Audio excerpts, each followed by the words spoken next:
Good morning, सुप्रभात, जय हिंद मित्रों।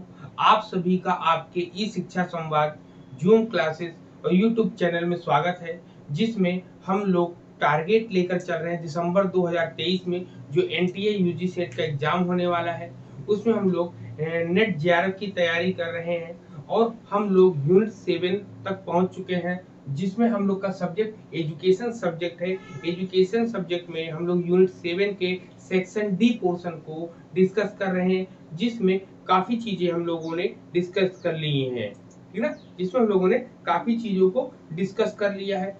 इससे पहले वाली क्लास में हम लोगों ने फ्लैंडर्स इंटरेक्शंस एनालिसिस के बारे में डिस्कस किया था, ठीक है। किसके बारे में? फ्लैंडर्स इंटरेक्शन एनालिसिस के बारे में हम लोगों ने पिछली क्लास में डिस्कस किया था। आज हम लोग डिस्कस करेंगे उसी के आगे गैलोवेस की गैलो आपके जो सिलेबस में है गैलोवे का इंटरेक्शन एनालिसिस, उसको भी हम लोग यहाँ पर डिस्कस करेंगे, ठीक।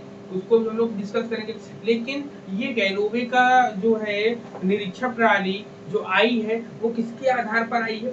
तो याद रखिएगा, फ्लैंडर्स ने जो अपना 1959 में जो अपना आपका जो दिया था 10 वर्ग प्रणाली जो दिया था, फ्लैंडर्स इंटरेक्शन एनालिसिस, उसी के आधार पर और लोगों ने भी इसमें संशोधन किया, ठीक है। फ्लैंडर्स के अंतःक्रिया विश्लेषण की सीमाओं को ध्यान में रखते हुए ओवर ने, याद रखिएगा, सबसे पहले हम लोग जिसका जिसका डिस्कस करेंगे उसका नाम लिख लें तो ज्यादा बेहतर होगा, जिससे हम लोग को टॉपिक समझ में आना शुरू हो जाएगा, ठीक है। तो ये हम लोग का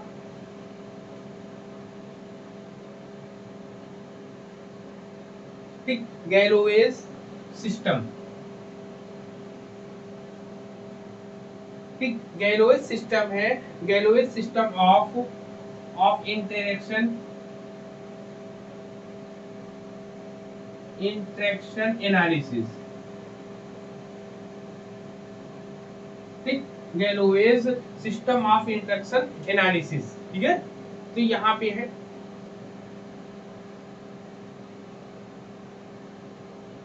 ये हम लोग डिस्कस कर रहे हैं यहाँ पर गैलोवे प्रणाली की अंतःक्रिया विश्लेषण, ठीक है। अंतःक्रिया विश्लेषण इसमें क्या करते हैं? अब इसमें हम लोग देखते हैं कि ये आया क्यों, आया कैसे। तो सबसे पहले जो फ्लैंडर्स की इंटरेक्शन एनालिसिस था वो 1959 ईस्वी में आया। उसी के बाद उसमें संशोधन करना शुरू हो गया। तो यहाँ पर सबसे पहले ओवर ने जो है संशोधन कब किया था?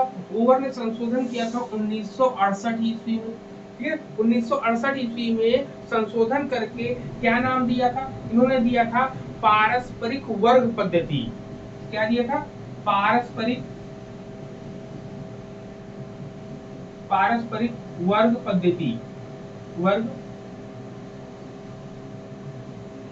पद्धति नाम दिया था। फिर इसी के बाद कोगन ने किया था। फिर इसके बाद कोगन ने थे, ठीक। कोगन ने कब किया था? कोगन ने 1965 ईस्वी में किया था, ठीक। 1965 ईस्वी में एक नई पद्धति को इन्होंने जन्म दिया था, जिसमें कुछ नवीन वर्गों को सम्मिलित किया गया था, ठीक। फिर उसी के बाद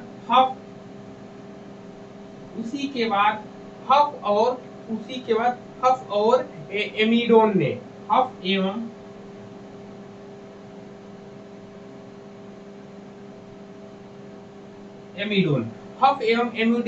एमिडोन ने सन 1966 ईस्वी में भी इसमें संशोधन किया। मतलब क्लासरूम में पढ़ाने का जो तरीका है, सब लोगों ने अपने अपने तरीके से संशोधन किया। उसी समय चार्ल्स आप क्या आते हैं,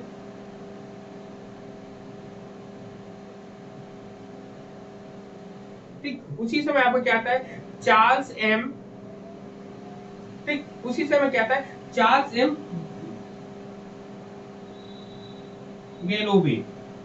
गैलोवे आते हैं। और इन्होंने कब दिया था Galloway system of interaction analysis? तो इन्होंने 1969 ईस्वी में दिया था, 1969 ईस्वी में इसको 1969 में इसको जो है दिया था। और इन्होंने इसमें जो है सबसे ज्यादा इन लोगों ने सब लोगों ने जो है क्या किया है, चेंजेस किए हैं, संशोधन किया है। लेकिन सबसे ज्यादा फेमस कौन हुआ, प्रसिद्ध ये हुआ था सबसे ज्यादा। ठीक, सबसे ज्यादा प्रसिद्ध कौन हुआ था, गैलोवे का जो है इंट्रैक्शन एनालिसिस जो वो सबसे ज्यादा प्रसिद्ध हुआ था। जिसका दूसरा नाम क्या था, इसका दूसरा नाम हम लोग IDER, IDER सिस्टम। ठीक, IDER सिस्टम के नाम से इसको जाना जाता है। ठीक है ना, IDER सिस्टम के नाम से इसको जाना जाता है। तो हम लोग अब डिस्कस करेंगे किसके बारे में, गैलोवे का जो है इंट्रैक्शन एनालिसिस जो दिया है उसके बारे में हम लोग डिस्कस करेंगे। लेकिन इसकी परिकल्पना की बात करें तो फ्लैंडर्स की अंतःक्रिया विश्लेषण प्रणाली में जो संशोधन हुआ है, modification in the Flanders interaction analysis system में, तो वो सबसे पहले हम देखेंगे कब हुआ था। 1965 में कोगन ने किया था। फिर 1966 में हफ एमिडोन ने 1966 में किया था। फिर ओवर ने 1968 में किया था, जिसमें पारस्परिक वर्ग पद्धति के नाम से जाना जाता है। लेकिन सबसे ज्यादा प्रसिद्ध, सबसे ज्यादा फेमस कौन सा हुआ, तो वो गैलोवे का इंट्रैक्शन एनालिसिस था, जिसको IDER सिस्टम कहते हैं। अभी इसका फुल फॉर्म हम लोग आगे पढ़ेंगे। इतना नोट डाउन कर लिया सब लोगों ने। तो पढ़ रहे हैं, क्या पढ़ रहे हैं हम लोग, गैलोवे का इंट्रैक्शन एनालिसिस पढ़ रहे हैं, जिसमें गैलोवे की निरीक्षण प्रणाली है। इसको हमने बताया था अभी, इस नाम से जानते हैं IDER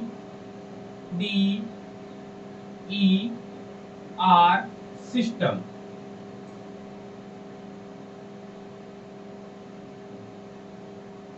ठीक, इस नाम से भी इसको हम लोग जानते हैं। ठीक है ना, याद रखिएगा। इन्होंने जो है गैलोवे ने 1969, या सन भी लिख लीजिएगा, 1969।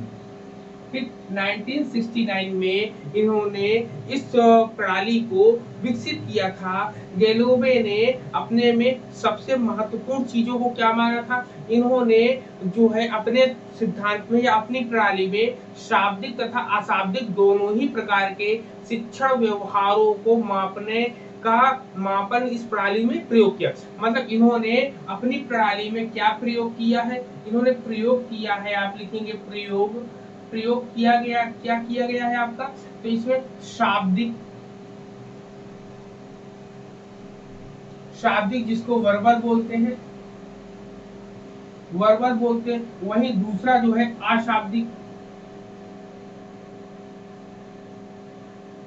अशाब्दिक जिसको नॉन वर्बल बोलते हैं, नॉन वर्बल। इन दोनों का ही प्रयोग किया है, किसने, गैलोवे ने इन दोनों ही प्रणालियों का। अब इसका प्रयोग किसके लिए, शिक्षण व्यवहारों का मापन के लिए, लिखेंगे शिक्षण व्यवहारों के मापन के लिए, शिक्षण व्यवहारों के मापन के लिए किया है। ठीक है, शिक्षण व्यवहारों के मापन के लिए किया। अब इनकी क्लासरूम इंटरेक्शंस देखते हैं हम लोग, देखेंगे क्या देखेंगे, कक्षा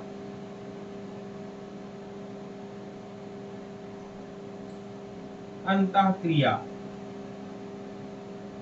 कक्षा अंतःक्रिया जिसको हम लोग बोलते हैं क्लासरूम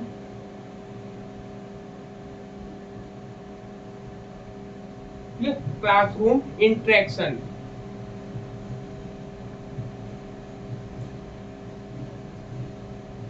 क्लासरूम इंटरेक्शन होता है आपका।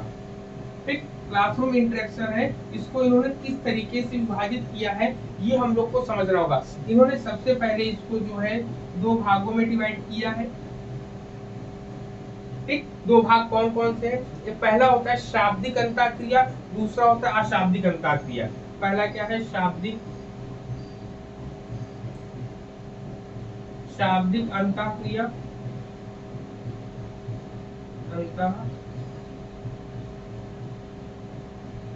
क्रिया। ठीक है, शाब्दिक अंतःक्रिया। और दूसरा क्या होता है आपका, अशाब्दिक अंतःक्रिया।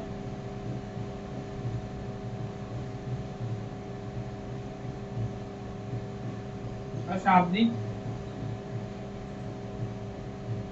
अंतः क्रिया। ठीक, शाब्दिक अंतः क्रिया और अशाब्दिक अंतः क्रिया होता है जिसको हम लोग क्या बोलते हैं, वर्बल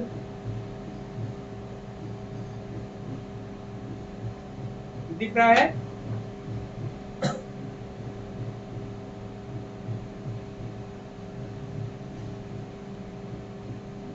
वर्बल इंटरेक्शन होता है आपका, ठीक है। और दूसरा आपका होता है नॉन वर्बल इंटरेक्शन।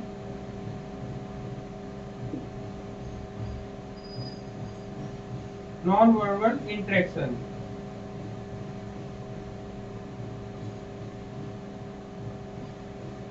ठीक है ना, ये होता है, ये दो भागों में डिवाइड होता है। नंबर एक ये है और नंबर दो आपका ये है आपका। फिर इसके बाद इसका जो डिवाइडेशन होता है यही महत्वपूर्ण आपका होता है, इसी से इसका नाम जो है IDER पढ़ा है, ऐसे ही पढ़ा। सबसे पहले जो है शाब्दिक वाले को हम लोग दो भागों में डिवाइड करेंगे। शाब्दिक वाले में जो डिवाइड होगा, एक अप्रत्यक्ष होगा, दूसरा प्रत्यक्ष होगा। पहला है अप्रत्यक्ष, ठीक है। अप्रत्यक्ष शाब्दिक अंतः क्रिया, अप्रत्यक्ष शाब्दिक अंतः क्रिया, पहला तो ये हो गया। दूसरा क्या हो जाएगा, प्रत्यक्ष आपका दूसरा क्या हो जाएगा, प्रत्यक्ष अशाब्दिक अंतः क्रिया। नंबर एक पर तो ये है। नंबर दो की हम बात करेंगे। नंबर दो क्या आ जाएगा आपका, अशाब्दिक अशाब्दिक सॉरी प्रत्यक्ष होगा, प्रत्यक्ष प्रत्यक्ष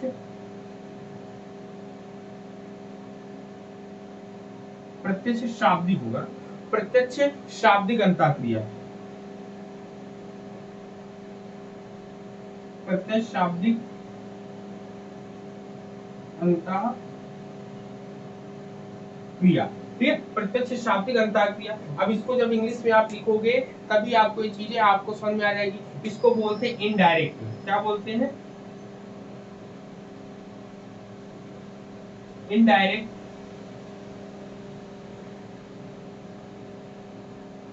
वर्बल इंटरेक्शन।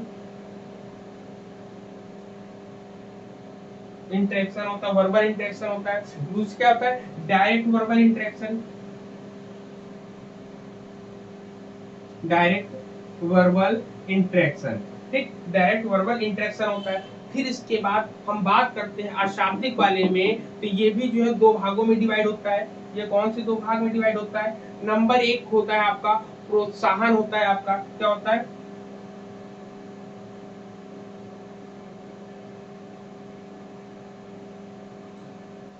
ठीक है। तो ये हो गया। अब देखो एक दो, ये नंबर तीन इसको डाल दो और नंबर चार इसको डाल दो। अब इसका पहला पहला वर्ड आप सब लोग ले लो। देखो सबसे पहले ये आप ले लीजिए, दूसरा आप ये ले लीजिए, तीसरा आप इसको ले लिया, चौथा आप इसको ले लिया। तो आप निकालो, देखो आई से ये हो गया, आई से क्या हो जाएगा आपका, आई से आप बात करेंगे तो आपका क्या हो जाएगा, इनडायरेक्ट।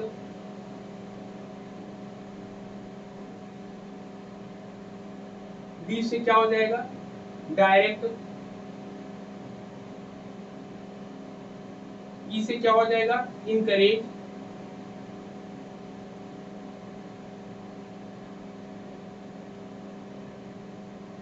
इनकरेजिंग हो जाएगा। और री से, आर से, आर से आप क्या हो जाएगा, रिस्ट्रिक्शन।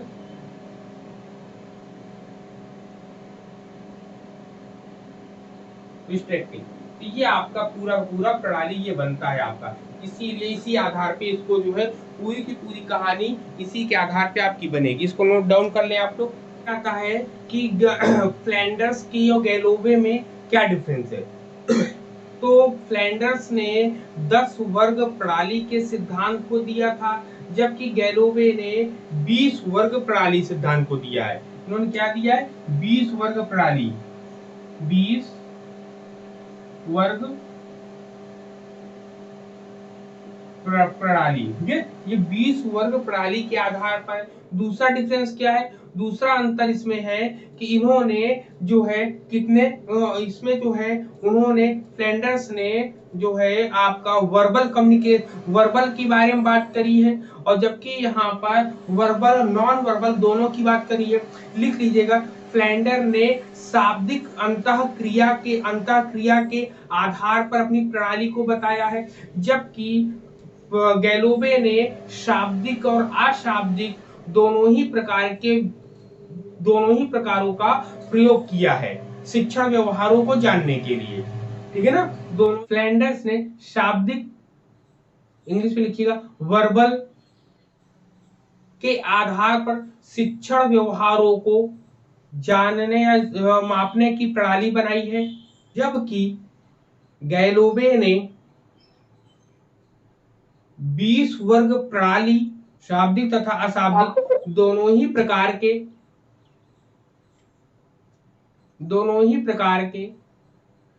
शिक्षण व्यवहारों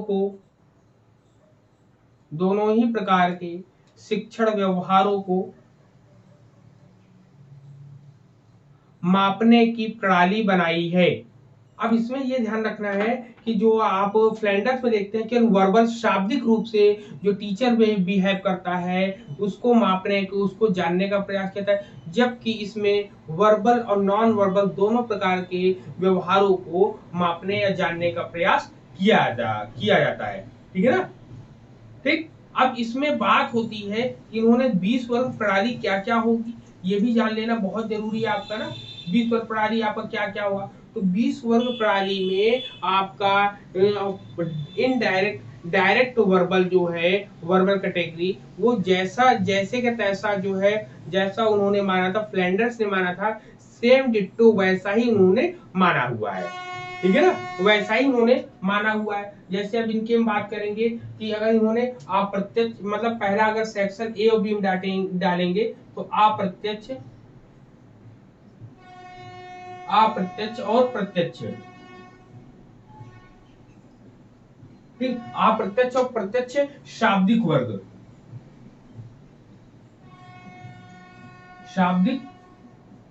वर्ग की बात करेंगे, इसको बोलेंगे इनडायरेक्ट,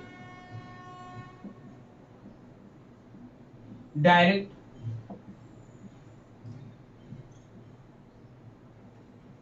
वर्बल कैटेगरी,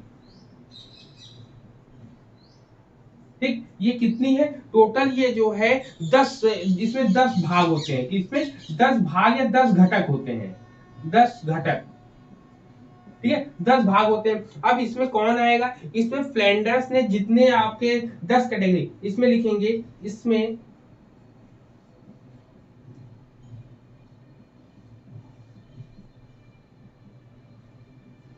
फ्लैंडर्स की 10 वर्ग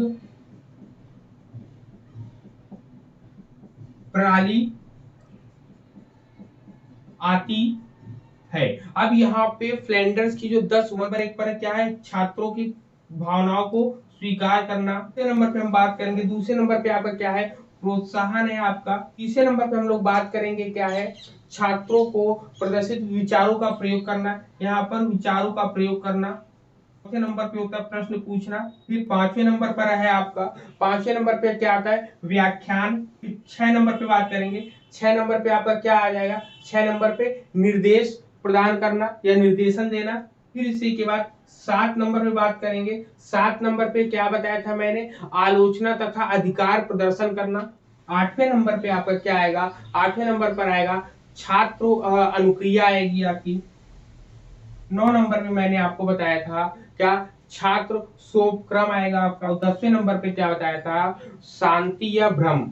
ये 10 वर्ग प्रणाली की बात करी थी, किसके अंतर्गत बात करी थी हम लोगों ने बात करी थी इसमें जो आपका फ्लैंडर्स ने जो दिया है उसमें, या कहे जो ग्राफ हमने बनाया था अभी, उसमें प्रत्यक्ष और अप्रत्यक्ष शाब्दिक जितने थे उनको यहाँ पे शामिल किया गया है। इसी के बाद इसमें बी वाले पोर्शन में लिखेंगे हम लोग, बी वाले में आप बताओ, सेकंड वाले में हमने क्या बनाया था, अशाब्दिक प्रोत्साहन हतोत्साहन वर्ग। नंबर 1 पर आपका क्या आएगा? नंबर 1 पर आता है इसमें स्वीकृति या अस्वीकृति आती है। क्या आती है? स्वीकृति या अस्वीकृति आती है। लिखेंगे पर सबसे पहले दूसरे नंबर पे हम बात करेंगे। दूसरे नंबर पे आपका क्या आता है? दूसरे नंबर पे आपका आता है सहमति या असहमति। तीसरे नंबर पे क्या होती है? क्रियान्वयन या क्रियान्वयन करना। 13 नंबर आपका होगा। 14वें नंबर पे आपका जो आता है व्यक्तिगत या सामान्य आता है। 15 नंबर पे जो आपका आता है, 15 नंबर पर आता है अनुक्रियागत या अनुक्रिया विहीन। बाद नेक्स्ट आगे हम बात करेंगे 16 नंबर पे तटस्थ रहना। क्या क्या होता है? दृढ़ होना अथवा कठोर होना। 18 नंबर पे हम लोग बात करेंगे। 18 नंबर पे आपका क्या हो जाएगा? अग्रहण करना अथवा आपका होता है ध्यान ना देना। 30 नंबर पे हम लोग बात करेंगे। 19 नंबर पे होता है आग्रहण करना। ठीक है ना? इसमें आग्रहण लिख दिया, आग्रहण करना अथवा ध्यान न देना। और 20 नंबर पे हम लोग बात करेंगे तो 20 नंबर पे आपका आता है सुखद अथवा कष्टप्रद। ठीक, तो ये आपके 20 होते हैं, 20 के 20 आपके सामने है। ठीक है, यहाँ पे कोडिंग जब होती है तो एनकोडिंग में हम लोग क्लासरूम में जाते हैं, क्लासरूम की चीजों को रिकॉर्ड करते हैं। तो याद रखना हमें फ्लैंडर्स में क्या होता है, हर 3 मिनट के बाद जो है 3 सेकंड के बाद जो है फ्लैंडर्स में हम लोग रिकॉर्ड करना शुरू करते रहते हैं। जबकि इसमें गैलोवे में लिखिएगा, इसमें लिखिए कुल निरीक्षण में, लिखिए इसमें गैलोवे में कुल निरीक्षण में 20 मिनट का समय लगता है। गैलोवेज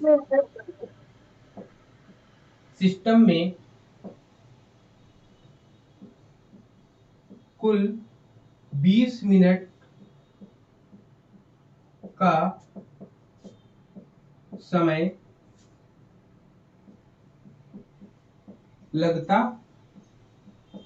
है। ठीक है, कुल 20 मिनट का समय लगता है और यह दो ध्रुवीय होता है। लिखेंगे यह जो है द्विध्रुवी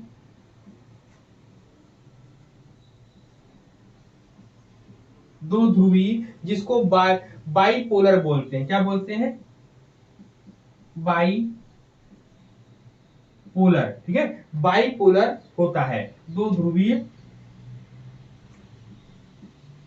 होता है। ठीक है, दो ध्रुवीय होता है ये आपका। और इसमें क्या होता है? इसमें जो है शाब्दिक अंतःक्रिया को, इसमें कहता है कि शाब्दिक अंतःक्रिया को अंकों के माध्यम से लिखेंगे। ये बहुत इंपॉर्टेंट पॉइंट है जो हम लोग डिस्कस कर रहे हैं ना, बहुत एग्जाम में आने वाले पॉइंट है। बस उसमें से यही पूछेगा कि 20 वर्ग प्रणाली है कि नहीं है, लेकिन जो यहाँ पर पॉइंट बता रहे हैं ये पॉइंट काफी इंपॉर्टेंट होते हैं आपके एग्जाम के पॉइंट ऑफ व्यू से, कि यह दो ध्रुवीय होता है। अब इसमें क्या होता है, और इसमें कह रहा है कि शाब्दिक अंतःक्रिया को लिखेंगे। ठीक है, शाब्दिक मतलब वर्बल इंटरेक्शन को, शाब्दिक अंतःक्रिया को, अंतःक्रिया को मतलब वर्बल इंटरेक्शन को जो है अंकों के माध्यम से, किसके? इसके अंकों के माध्यम से, नंबर अंकों के माध्यम से। ठीक है, जबकि अशाब्दिक नॉन वर्बल नॉन वर्बल को किससे? नॉन वर्बल को जो है नॉन वर्बल अंतःक्रिया, नॉन वर्बल इंटरेक्शन लिखिए।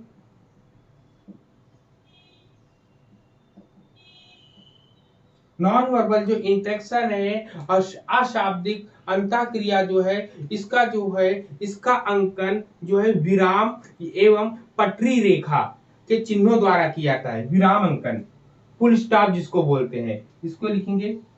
इसका अंकन विराम,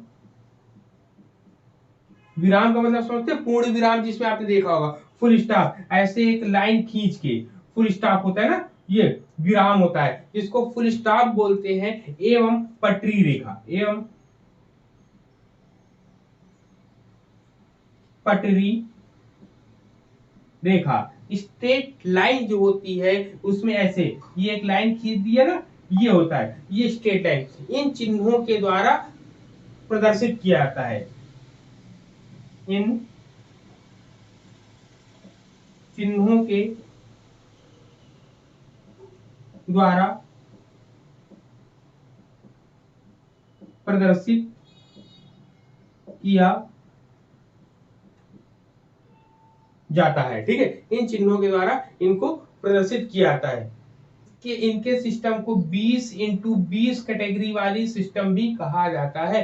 मैंने पहले ही बता रखा ये चीजें क्लियर है। यहाँ पर करते हैं डिकोडिंग में टोटल इनकी 400 सेल्स बनते हैं। जो हमने बनाए थे सेल्स वो 400 सेल्स बनते हैं। लिख लीजिएगा, देखिए इसमें 400 खंड, जिसको इंग्लिश में सेल्स बोलते हैं, इसमें 400 सेल्स बनते हैं। ठीक है ना, इसमें कितने 4 सेल्स बनते हैं? 400 सेल्स बनते हैं। और इसमें IDER ही के नाम से फेमस होता है। IDER क्या होता है आपका? IDER का फुल फॉर्म क्या होता है आपको याद रखना है, एग्जाम में ये पूछ सकता है। तो I का मतलब क्या होता है? इनडायरेक्ट, D का मतलब डायरेक्ट, E का मतलब इंकरेजिंग और R का मतलब रिस्ट्रिक्टिंग। ठीक है ना, रिस्ट्रिक्टिंग। अब इसमें क्वेश्चन कैसे बनेगा ये जान लो। क्वेश्चन आएगा वर्बल इंटरेक्शन के अंतर्गत कौन आता है? तो वर्बल इंटरेक्शन के अंतर्गत कौन आएगा? वर्बल के लिए ये आएगा। नॉन वर्बल इंटरेक्शन के अंतर्गत कौन आता है? नॉन वर्बल के अंतर्गत ये आएगा। क्वेश्चन ऐसे ही बनते हैं आपके। ठीक है ना, ध्यान रखना है। वर्बल में कौन है? वर्बल में इनडायरेक्ट और डायरेक्ट है। नॉन वर्बल में आपका ये आपका इनकरेजिंग और रिस्ट्रिक्टिंग आपका है यहाँ पर। ठीक है, ये आपको याद रखना है। क्लियर है पॉइंट यहाँ पर बताइए। हम लोग इतनी बात कर रहे थे वर्बल और नॉन वर्बल की, तो हम बात करें IDER से क्वेश्चन कैसे आपका आएगा। पूछा जाएगा कि वर्बल इंटरेक्शन के अंदर कौन आता है, नॉन वर्बल इंटरेक्शन के अंदर कौन आता है। तो आप बताएंगे वर्बल इंटरेक्शन के अंतर्गत आपका I और D बताते हैं, इनडायरेक्ट और डायरेक्ट आपका आता है। नॉन वर्बल में E और R आता है आपका, इनकरेजिंग और रिस्ट्रिक्टिंग आपका आता है। क्वेश्चन यहीं से ऐसे क्वेश्चन यहाँ पर बनेंगे आपके। क्लियर, यहाँ पर ये ध्यान रखना है हम लोगों को सब चीजें। अब वाली डेट में आपका यूनिट 7 कंप्लीट हो जाएगा आपका।